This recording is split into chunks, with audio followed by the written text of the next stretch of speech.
Rafale हम में लोग तो लोगों का सवाल खड़े इन्वेस्टमेंट कर नहीं रहे था। हैं, लेकिन अदानी को, जिनको कि एटलीस्ट सीमिंगली एक ये जो पिक्चर है कि भाई उनको प्रधानमंत्री का संरक्षण है, उनको सरकार का संरक्षण है, उनको सरकार का समर्थन है, क्या वाकई में अदानी की नींद, गौतम अदानी की मैं बात कर रही हूँ, क्या उनकी भी नींद उड़ी हुई है?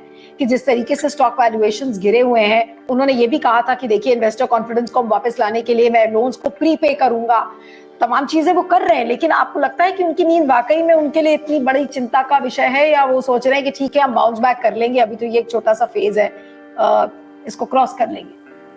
देखिए, इन लोग की नींद उड़ती नहीं है। ये आप या मैं गलत फहमी में रहेंगे कि भाई इनकी नींद उड़ गई है। इनकी कोई नींद नहीं उड़ी। इनकी नींद तो तब उड़ती ना जब इनके ऊपर में 50 तरीके की इन्वेस्टिगेटिव एजेंसीज इनके अगेंस्ट इन्वेस्टिगेशन कर रही थी।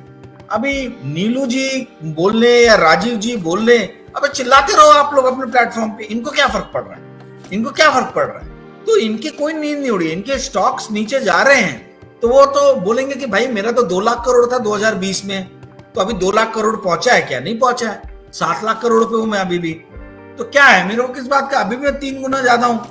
तो उनकी किस बात पे नींद उड़ी है? हाँ, जिस दिन 2 लाख करोड़ के नीचे आ जाएंगे, जिस दिन इन्वेस्टिगेटिव एजेंसीज बैठ जाएंगी पीछे, जिस दिन फॉरेन इन्वेस्टर्स बोल देंगे कि भैया हम अब आपको एक भी हम आपके लोन्स की रिसाइकलिंग नहीं करेंगे, हम आपको रिफंडिंग नहीं करेंगे, ये जब इक्विटी के द्वारा पैसे रेस करने जाएंगे तो इनको किसी से उतना सपोर्ट नहीं मिलेगा। क्या राजीव, ये सही बात है कि जो छोटे इन्वेस्टर्स हैं अब उनको प्रॉब्लम होने लगी है? जो बातें सुनने में आई है कि बैंक्स ने अब लोन लेने से मना कर दिया है, क्रेडिट देने से पहले 50 तरीके की बैंक फिल्टरिंग कर रहा है, तो बैंकिंग प्रणाली में क्या कोई बदलाव आया है इस 1 महीने में? नहीं, बैंक मेरी जानकारी में तो नहीं है कि कोई लोन देने में मना कर रहा है, ये कर। वो तो फॉरेन के बैंक्स हैं, इंडिया के अंदर थोड़ा ना हुआ है भाई। फॉरेन के बैंक्स में जो फॉरेनर इन्वेस्टर्स थे जिन्होंने इनके बॉन्ड्स को सब्सक्राइब किया था, वो कोलेटरल के रूप में यदि डाल के पैसे लेते तो पैसे पहले ले लेते थे, अब उनको नहीं मिल रहा। तो इंडिया के अंदर में थोड़ा ना इसका कोई फर्क पड़ा। इंडिया के अंदर कोई फर्क, उल्टा बैंक ऑफ बड़ौदा के तो चेयरमैन ने 4 दिन पहले बोला कि हम तो अदानी को देंगे लोन, और उसके अगले दिन उनको एक्सटेंशन मिल गया, है ना। तो इस देश में तो यही खेल हो रहा है कि भाई आप पॉजिटिव रहो, और आप पॉजिटिव रहोगे तो सरकार आप पे पॉजिटिव रहेगी, और हमारे जैसे लोग जो नेगेटिव है, अभी कब तक हम लोग जो है, मतलब हमारे अगेंस्ट कुछ काम नहीं होता, कब तक बचे रहते, वो बात अलग है। पर जब आप यदि पॉजिटिव हो सरकार के लिए, देखिए पुरानी गवर्नमेंट और इस गवर्नमेंट में यही अंतर है। मनमोहन सिंह के टाइम में भी मैंने कोल स्कैम निकाला था, बहुत स्टोरीज की थी, बट वहां पे ऐसी समस्याएं नहीं थी। अब एडिटर लोग घबराते हैं।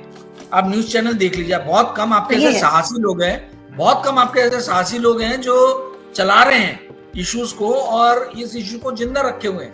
नहीं तो आप मुझे राजीव, एक बात और भी है, समय कम है इसलिए मैं आपको इंटरप्ट कर रही हूँ, कि सुप्रीम कोर्ट की जो भूमिका है इसमें और सुप्रीम कोर्ट का रोल है, क्या आज हमें उस पर बात नहीं करनी चाहिए कि एक इतना अर्जेंट मैटर जिसको कि तवज्जो कोर्ट नहीं दे रहा है, जिस तरीके से धीरे धीरे बिल्कुल पैर रेंगते रेंगते, अभी तक कमेटी का नाम ही नहीं पता कि कौन उसमें पैनल होगा, कब गठन होगा या नहीं होगा, कब उस केस की लिस्टिंग होगी, कुछ पता नहीं है उसके बारे में। तो इस रवैये को क्या कहेंगे? अगर अदालत का ही रवैया बिल्कुल घिसता हुआ, रेंगता हुआ आपको नजर आ रहा है, तो फिर तो भूल ही जाइए कि सेबी जैसी संस्थाएं क्या ही करेंगी। देखिए, सुप्रीम कोर्ट के पास में पावर है प्रिविलेज की। मैं एक वर्ड भी, शब्द भी ऐसा कुछ बोलूंगा ना, वो कल मेरे को लंबा कर देंगे, खींच देंगे। इसलिए आप देखिए, कोर्ट के अगेंस्ट कोई कुछ बोलता नहीं है। आप भी नहीं बोल पाओगे, मैं भी नहीं बोल पाऊंगा, कोई भी नहीं बोल पाएगा। तो मैं इसलिए कोर्ट के अगेंस्ट, क्योंकि वो अवमानना के इसके अंतर्गत जो है वो ले लेंगे कि भाई कोर्ट की आपने बेइज्जती किया है ना, सर्वोच्च न्यायालय के बारे में कुछ कहा है। तो अपने देश में नियम कानून ऐसे कि आप कुछ बोल ही नहीं सकते हो, एटलीस्ट जुडिशरी के अगेंस्ट में। तो मैं क्या कमेंट करूंगा? मैं कमेंट करूंगा तो मेरे ऊपर गाज गिरेगी, सीधी बात है ना। आपने भी नहीं करना चाहिए और मैंने भी नहीं करना चाहिए, क्योंकि रूल ऐसे हैं। पर लोग तो ये दबी जबान में बात कर ही रहे हैं कि 1 महीना हो गया है, तो आपने अभी तक क्यों नहीं इंक्वायरी सेटअप किया? ये सवाल तो उठ रहे हैं। अब हो सकता है सैटरडे को कुछ आ जाए, या आज रात में कुछ आ जाए, या संडे को कुछ आ जाए, वी डोंट नो। कुछ ना कुछ ये करेंगे। बट इस देश के रूल ऐसे हैं कि आप कोर्ट्स का क्रिटिसिज्म कर ही नहीं सकते हो। वो बोलते हैं हेल्दी क्रिटिसिज्म करो, बट ये तो बड़ा सब्जेक्टिव है ना। अब मैं कुछ जो बोल रहा हूँ, मुझे लग रहा है कि मैं हेल्दी क्रिटिसिज्म कर रहा हूँ, बट कोर्ट बोलेगा नहीं आप हेल्दी नहीं, आप अनहेल्दी कर रहे हो। तो मैं तो गया 12 के भाव से। तो इसलिए जो है ये लोग घबराते हैं, लोग जुडिशियल के बारे में, इंक्लूडिंग मी, जुडिशियल के ऊपर मैं कोई कमेंट करना नहीं चाहूंगा।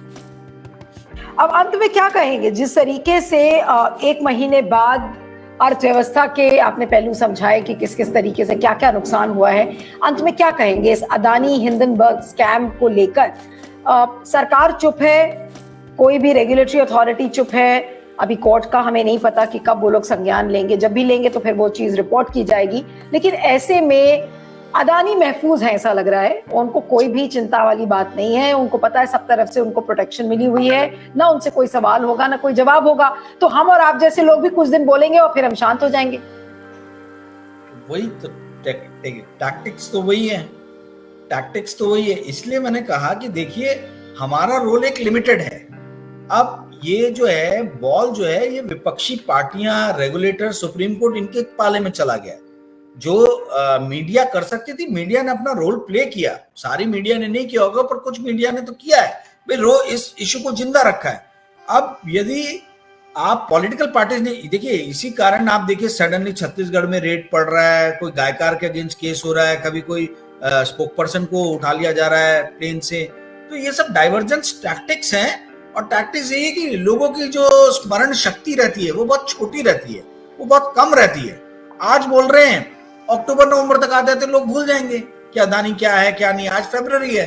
तो यदि लोगों की स्मरण शक्ति कम है और इसका आभास, इसका बोध पॉलिटिशियंस और पॉलिटिकल पार्टीज को हो गया है, तो आप समझ जाइए कि उसके मतलब मीडिया के हाथ में बहुत ज्यादा कुछ रह नहीं गया है। ये सारी जो चीजें हैं अब लीगल वे में ही इसका या पॉलिटिकल वे में ही इसका निराकरण होगा। बाकी तो मतलब मीडिया ने अपना रोल प्ले कर दिया। Thank you so much Rajeev. अब निगाहें टिकी होंगी कि क्या कुछ इस केस में आगे होता है। बहरहाल हम तो जब तक सवाल उठा सकते हैं, हम और आप जैसे लोग, हम उठाते रहेंगे, सवाल पूछते रहेंगे। अब सरकार को जवाब नहीं देना ये सरकार का प्रेरोगेटिव है, और सवाल हम करेंगे और लगातार। Thank you so much Rajeev for joining on QVibe network. इस वीडियो को ज्यादा से ज्यादा शेयर करिएगा, फीडबैक दीजिएगा और बने रहिएगा मेरे साथ मेरे खास कार्यक्रम हार्ड रियलिटी। Thank you.